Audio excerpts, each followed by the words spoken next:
আসসালামু আলাইকুম প্রিয় ভিউয়ার্স, কৃষিজের অন্তরে ইউটিউব চ্যানেলের পক্ষ থেকে জানাচ্ছি আন্তরিক প্রীতি ও শুভেচ্ছা। তো আজকে আমার সবগুলা বেড়ারে গোসল দিলাম শীতের সময়। মানে শীত আর গরম নাই, কত লোক যখনই বেড়ার শরীরে ময়লা দেখবেন তখনই বেড়ারে গোসল করাইয়া দিবেন। তো যারা নতুন খামার করবেন বা খামার নিয়ে স্বপ্ন দেখতেছেন তাদের জন্য আমি কিছু কথা বলবো ইনশাল্লাহ। তো আমরা যখন ভাবি বা দেখি, ইউটিউবে দেখি, লোভনীয় ভিডিও দেখি, শুধু খালি ভেড়ার খামারে লাভ আর লাভ, লাভ আর লাভ। কিন্তু আমি দেখছি যতগুলা খামারি প্রতিষ্ঠিত হয়েছে তার চাইতে বেশি খামারি মানে ধ্বংস হয়েছে। আপনারা যারা ইউটিউবে ভিডিও দেখেন তারা হয়তো রেগুলার দেখতে পারবেন যে কিছু খামারি ঠিকছে, কেউ বা 1 মাস ফাইলে বলতেছে আমি বিক্রি করে দিব। যদি ভেড়াতে বা গারলে এতই লাভ থাকে তাহলে কেনই বা ওরা বিক্রি করে দেয়? আসলে ভেড়া বলেন, গারল বলেন, এইগুলা পালনের কিছু টেকনিক আছে। এই টেকনিকগুলো যদি আপনি না জানেন তাহলে কিন্তু ওইটাতে লাভ করা সম্ভব না, শুধু লস গুনতে হবে। যারা ইউটিউবে বলে যে ভেড়াতে লাভ আর লাভ, আসলে আমিও বলি যে ভেড়াতে লাভ। আমি মনে করি পৃথিবীতে এমন কোনো ব্যবসা নাই যে এই ভেড়ার লগে পারবো, যদি আপনার চারণভূমি থাকে। আমি যতগুলা ভিডিও করি সবগুলাতে বলে দিই প্রায়, যদি আপনার চারণভূমি না থাকে তাহলে ভাই ওই সেক্টরে আসার দরকার নাই। ভেড়ার প্রধান খাদ্য হইল ঘাস, আর ওইগুলা যেহেতু ছোটো প্রাণী, ওইগুলারে যদি আপনি দানাদার দিয়ে লালন পালন করেন তাহলে আপনি লাভ হইব দূরের কথা, লস গুনতে পারবেন না। আবার কিছু কিছু বাটফার ও সিটারটা তারা বলে আবদ্ধ অবস্থায় ভেড়াগুলো পালন করা সম্ভব। এটা কখনোই সম্ভব না।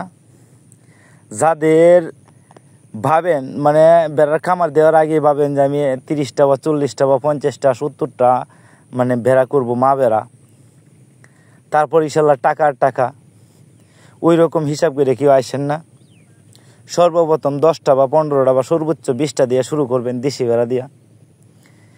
যদি পারেন তাইলে যে গারলের যে ক্রসগুলো আছে দেশের থেকে আসে ওইগুলো দিয়ে শুরু করতে পারেন।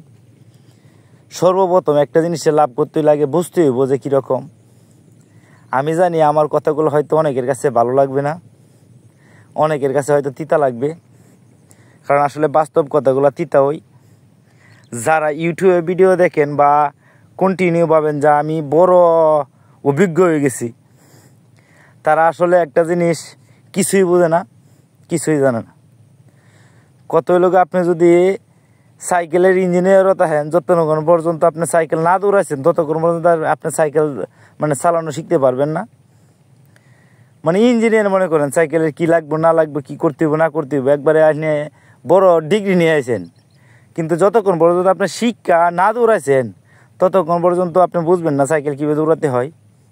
তো ভেড়ার কামড়টাও সেম। যদি কেউ ভাবেন যে আমি ইউটিউবে দেখে বড় অভিজ্ঞতা হয়ে গেছি বা অনেক বেশি অভিজ্ঞতা হয়ে গেছে আমার, তাহলে ওটা সম্পূর্ণ ভুল। আমি কাউকে উৎসাহিত করি না যে খামারে এই আসেন বা আসেন না, ওই রকম কিছু না। কিন্তু একটা জিনিস মাথায় রাখবেন, যদি ওই সেক্টরে আসতে হয় তাহলে আপনাকে মিনিমাম 1 থেকে 2 বছর ওই সেক্টরে আপনার শ্রম দিতে হইব, বুঝতে হইব, তারপর ওই সেক্টরে আপনি দাঁড়ার করতে পারবেন। প্রথম অবস্থা হয়তো আপনি মার্কেটিংয়ে বুঝবেন না যে মার্কেটিং কেমনি করতে হয়, বেড়ার কী আসে বিষয়। আর যারা ইউটিউবে বলে লাভ আর লাভ, তারা তো কী পরিমাণ লাভ করে, ঠিক আছে, যদি চারণভূমি থাকে তাহলে ইনশাল্লাহ আমিও বলি যে এর চাইতে লাভজনক ব্যবসার দুনিয়াতে কিছু নাই। তাই আমার একটা রিকোয়েস্ট আপনাদের, আমার বন্ধুদের প্রতি আমার একটা রিকোয়েস্ট, যদি কেউ খামার শুরু করেন তাহলে একটা ফোন দিয়ে আমার একটা মেসেজ করেন। ধন্যবাদ সবাইকে, সবাই ভালো থাকেন, সুস্থ থাকেন, আমার জন্য দোয়া রাখেন। আসসালামু আলাইকুম।